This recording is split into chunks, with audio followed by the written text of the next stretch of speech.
125টা গাছ আজকে আমরা কিনে নিয়ে আসি। চারা গাছ যেখানে বিক্রি হয় নার্সারিতে, সেখানে গিয়েছিলাম, সেখান থেকে গাছগুলা কিনে নিয়ে আসি। সঙ্গে সঙ্গে আবার বিকালবেলায় গাছগুলা লাগানোর জন্য লোকজন লেগে দিছি। কেন?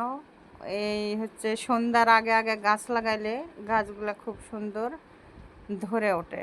সকালে গাছ লাগালে সারাদিন রোদের তাপে গাছগুলা মরে যায়। আর 125টা গাছে আমাদের নার্সারিতে চারার গাছ হিসাবে বেশি নেয়নি, 2000 টাকা নিছে। আর 2000 টাকার ভিতরেই 125টা গাছ পেয়েছি। সবগুলা গাছই আমি এখানে গাছের বাগান লাগাইতেছি। বিশাল বড় জায়গা আছে, সবগুলো গাড়া আমার শেষের পথে। এখানে তো একলা এত কাজ করা যাবে না, তাই সহযোগিতা করার জন্য আমার 2 ভাই এখানে আমার সঙ্গে কাজ করে দিতেছে। যেহেতু আমি বড় বোন, হয়তো আমি একা পারবো না, যার কারণে 2 ভাই আমার কাজ করে দিতেছে। পাশাপাশি এখানে আরও এক ভাই। তবে গাছগুলো লাগাইতে অনেক কষ্ট হইতেছে, গর্ত খোঁড়া লাগে, তারপরে বাঁশ বেঁধে রাখার জন্য দেওয়া লাগে। যে আমার হাজব্যান্ড ওইখানে রয়েছে।